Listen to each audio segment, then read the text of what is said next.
Friends, welcome back to my channel. சொன்னால் உங்கள் ஃபிபி எல்லோரும் எப்படி இருக்கீங்க? டிஎன்பிஎஸ்சி ப்ரிப்பரேஷன் எல்லாம் உங்களுக்கு எப்படி போயிட்டுருக்கு?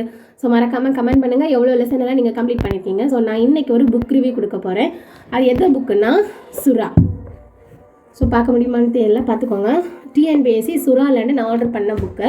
ஸோ ஒரு 10 days நியர்லி ஆச்சு. ஸோ அதுக்கப்புறம் தான் ஒரு புக் ரிவ்யூ போடலாம் அப்படின்ட்டுருக்கேன். இது என்னோடய பர்சனல் எக்ஸ்பீரியன்ஸ். ஸோ இந்த புக்கை வந்து இந்த 10 days வச்சு இந்த மாதிரி எனக்கு ஒரு யூஸ்ஃபுல்லாக ஸோ எப்படி இருந்துச்சு experience, good or bad.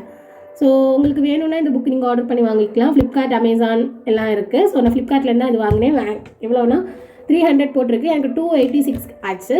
So இந்த புக் ரிவ்யூ பார்த்துடலாமா? ஸோ புக்ஸ் ஃப்ரண்ட் பேஜ் இந்த மாதிரி தான் இருக்கும். ஸோ இதில் ஆக்சுவலாக எவ்வளோ பேஜஸ் இருக்குன்னா, ஒரு இலக்கண விளக்க உரை, இலக்கணம் பயிற்சி வினாக்கள், செய்யுள் இலக்கியம், உரைநடை இலக்கியம், இந்த 4 டாபிக் வந்து அதாவது 272 பேஜஸ் தான் இதில் இருக்கும். ஸோ பர்சனலாக எனக்கு இந்த புக்கில் வந்து எது பிடிச்சிச்சின்னா, இப்போ இலக்கண விளக்க உரை எல்லாம் இருக்குது. ஸோ அதெல்லாமே நமக்கு சிம்பிள் அண்ட் ஷார்ட்கட்டாக கொடுத்துருக்காங்க. இவ்வளோ வந்து அந்த பொது தமிழ் டாப்பிக்கில் ஃபுல்ஃபில் ஆகியிருக்கும். உங்களுக்கு வேணும்னா வாங்கிக்கலாம். அதனால தான் கிளியராக வீடியோ எடுத்து அனுப்புகிறேன். தென் வந்து இந்த மாதிரி தான் இருக்கும். ஸோ இது வந்து ஃபஸ்ட்டு பேஜ் பார்த்துக்கோங்க. இதில் எப்படி இருக்குன்னு பாருங்கள். இப்போ தமிழ் எழுத்தின் வகையும் தொகையும்னு கொடுத்துருக்காங்களா டாபிக். ஸோ அந்த டாப்பிக்கில் என்னெல்லாம் இருக்குது அது வந்து ஷார்ட்கட் ஃபார்மில் கொடுத்துருக்காங்க, பார்த்தீங்களா? ஸோ ஷார்ட்கட்டில் எல்லாமே கொடுத்துருக்காங்க. இன எழுத்துக்கள்னா என்ன, சுட்டு எழுத்துக்கள், வினா எழுத்துக்கள், அப்போ அதில் எவ்வளோ வகை இருக்குது அந்த மாதிரி பட்டதெல்லாம் கிளியர் கட்டாக நமக்கு கொடுத்துருக்காங்க. அப்போ படிக்கிறதுக்கு ரொம்ப ஈஸியாக இருக்கும். ப்ளஸ் வந்து இப்போ ஆகுப்பெயர், குற்றி எழுகரம், குற்றி எழுகரம் இதெல்லாம் இருக்குது. நம்ம இப்போது 6th 7th புக்கில் படிக்கிறோன்னா ஒவ்வொன்றும் ஒரு டாப்பிக்கில் இருக்கும். நம்ம அது கரெக்டாக இது பண்ணி எடுத்து படிக்க முடியாது. ஸோ அது வந்து இங்கே வந்து கொஞ்சம் ஷார்ட்கட்டாக இருக்குது. ப்ளஸ் படிக்கிறதுக்கும் ஈஸியாக இருக்குது. இது எனக்கு ரொம்ப பிடிச்சிருந்து. தென் வந்து இந்த மாதிரி தான் இலக்கணம், பாவகை எல்லாமே இதில் கொடுத்துருக்காங்க. அதுக்கப்புறம் வந்து இந்த மாதிரி செய்யுள் இலக்கியம், 11 கீழ்கணக்கு நூல்கள். ஸோ அதில் என்னெல்லாம் இருக்குது.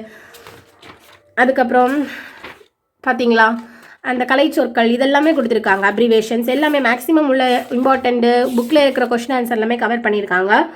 இதெல்லாம் நமக்கு இம்பார்ட்டன்ட். இப்போ நம்ம புக்கில் வந்து எல்லாமே படிக்க முடியுமான்னு கேட்டால் வாய்ப்பே இல்லை. கரெக்டாக இதில்னா அப்படி இல்லை, கொஞ்சம் ஈஸியாக எல்லாமே இருக்குது. ஏன்னா அணிகள் எல்லா அணியுமே இப்போ கொடுத்து ஒரு இதில் கொடுத்துருக்காங்கன்னா ரொம்ப யூஸ்ஃபுல்லாக இருக்கும். ஸோ உங்களுக்கு எனக்கு இந்த புக் வந்து ரொம்ப யூஸ்ஃபுல்லாக இருக்கிற மாதிரி பாடுது.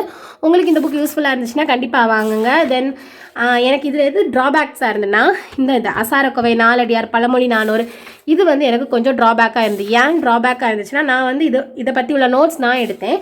ஸோ இது வந்து ரொம்ப கம்மியாக இருக்குது. இது வந்து நம்மளால் படித்து ஒரு இது எழுத முடியுமான்னு கேட்டால் முடியாது. ஆனால் அதே சமயம் ஒரு யூஸ்ஃபுல் இதில் இருக்குது. நம்ம வந்து எவ்வளோ நோட்ஸ் எடுத்தாலும் புக்கில் இருக்கிறத நம்ம எழுத மாட்டோம்ல. ஸோ அது வந்து இதில் இருக்குது. இப்போ வந்து நான் எடுத்த நோட்ஸ் வந்து எப்படி இருக்குன்னா, இங்கே பாருங்கள். இந்த புக்கு இந்த மாதிரி ஒரு நோட் வாங்கி நான் இந்த மாதிரி எழுதியிருக்கேன். எல்லா டாபிக்ஸ் எழுதியிருக்கேன். ஸோ இது வந்து எப்படி இருக்கும், எல்லா நோட்ஸுமே கவர் ஆகும். ப்ளஸ் கொஞ்சம் ஈஸியாக இருக்கும். பாருங்கள், நாலடியாரெல்லாம் அதில் இருக்கிற இம்பார்ட்டன்ட் பாட்டு, அதில் இருக்கிற குறிப்பு, நெக்ஸ்ட் 4 மணிக்கடிகை, நெக்ஸ்ட் இப்படி கொஞ்சம் ப்ளேஸ் விட்டுருக்கேன். எக்ஸ்ட்ரா நோட்ஸ் வந்துச்சுன்னா அதில் எழுதிக்கலாம் அப்படின்னு இருக்கிறதுக்கு விட்டுருக்கேன்.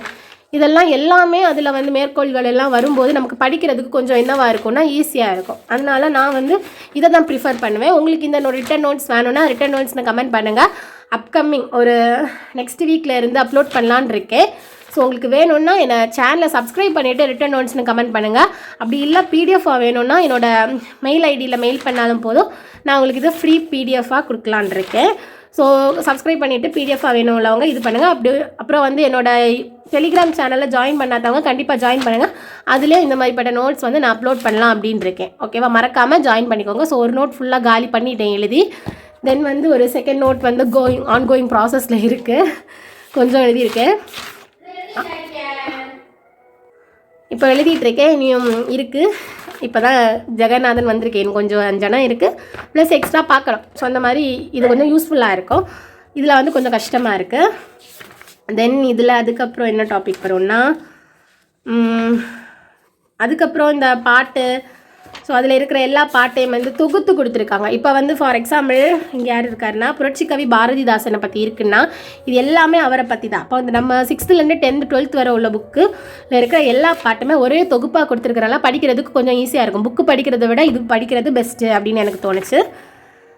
அப்படி அதில் எல்லா பாட்டுமே ஒருங்கிணைந்து கொடுத்துருக்காங்க. அதே மாதிரி உரைநடை இலக்கியங்களும். ஸோ நம்ம எல்லா உரைநடையும் படிக்கணும் அப்படின்னு இல்லை, எல்லாம் அதுக்கு ஏற்றவாறு அவங்க கொடுத்துருக்காங்க. இதுவும் வந்து எனக்கு நல்லா பிடிச்சது மாதிரி இருந்துச்சு. அப்புறம் தமிழ் புலவர்கள் அதுவும் அப்படி தான். என்னெல்லாம் புலவர்கள் பற்றி நம்ம புக்ஸில் இருக்கோ அது எல்லாமே இங்கே வந்து கொடுத்துருக்காங்க. ஸோ என்னை பொறுத்த வரைக்கும் இந்த புக் எப்படி இருக்குச்சுன்னா, நம்ம புக்கில் படிக்கிறத விடைக்கும் இதில் படிக்கும்போது ஈஸியாக இருக்கும். எல்லாமே வந்து ரிவிஷன் பண்ணுறதுக்கும் ரொம்ப ரொம்ப ஈஸியாக இருக்கும். ப்ளஸ் புக் படிச்சுட்டு இது படிக்கிறதும் ஓகே தான், ஸ்ட்ரைட்டாகவே இது படிக்கிறதும் ஓகே அப்படின்னு எனக்கு பட்டுச்சு. தென் லாஸ்ட் வந்து ரொம்ப ரொம்ப இம்பார்ட்டண்ட்டாக எது எனக்கு ஏற்பட்டுச்சுன்னா, இது புகழ்பெற்ற நூல்கள் மற்றும் நூல் ஆசிரியர்கள். இது வந்து போன வாட்டி உள்ள கொஸ்டின், குரூப் 4 கொஸ்டின்லாம் நிறைய கேட்டிருந்தாங்க. மேட்ச்சு, அசர்ஷன் அண்ட் ரீசன் இந்த மாதிரி பட்ட இதில் வந்து நிறைய கேட்டிருந்தாங்க. ஸோ அதுக்கு வந்து இது பெஸ்ட்டுன்னு சொல்லலாம். எல்லாமே ஈஸியாக கொடுத்துருக்காங்க. உலக நீதினா உலகநாதர், அது வந்து என்ன இலக்கண நூல்கள், அதோட ஆசிரியர், அதோட பேர் வந்து ஒருங்கிணைத்து ஒரே இதில் கொடுத்துருக்காங்க, ஒரே பேஜில் கொடுத்துருக்காங்க. அது நல்ல யூஸ்ஃபுல்லாக இருக்குது. ஸோ உங்களுக்கு இந்த புக் யூஸ்ஃபுல்லாக இருந்துச்சுன்னா மறக்காமல் ஆர்டர் போட்டு வாங்கிக்கோங்க. தென் அடைமொழியில் குறிக்க பெறும் சான்றோர்கள், அதுவும் அப்படி தான். இப்போ திருநாவுக்கரசருக்கு எவ்வளோ பேர் இருக்குதுன்னு நமக்கு தெரியாது, நம்ம எழுதி படித்தா தான் இதெல்லாம் படிக்க முடியும். ஸோ அதெல்லாமே ஒரு டேப்லர் காலமில் கொடுத்துருக்காங்க. அதனால் இது ஈஸியாக இருக்குது. இது மட்டும் இல்லை, அவுட் சோர்ஸ் புக் எந்த மாதிரி யூஸ் பண்ணலாம் அப்படின்னு இருக்கிறதுக்கு நான் பிடிஎஃப் இருக்குது. ஸோ நான் என்ன பிடிஎஃப் யூஸ் பண்ணலாம் அப்படின்னு இருக்கேன்னா, புத்தா பப்ளிகேஷன் ப்ளஸ் வந்து ஆசான் பப்ளிகேஷன், ஆசான் அந்த புக்கு ரொம்பவே ஈஸியாக இருக்குது. அதில் வந்து ரெண்டுமே ப்ரிஃபர் பண்ணலாம். ஸோ நான் புக்கு வாங்கல, என்கிட்ட பிடிஎஃப் இருக்கிறனால பிரிண்ட் பண்ணி எடுத்துகிட்டு நெக்ஸ்ட் வீடியோ அப்லோட் பண்ணுறேன். உங்களுக்கு இந்த மாதிரிப்பட்ட யூஸ்ஃபுல்லான videos plus TNPSC related updates and notes வேணும்னா என்னோட சேனலை மறக்காமல் சப்ஸ்கிரைப் பண்ணி வச்சுக்கோங்க. தேங்க்யூ.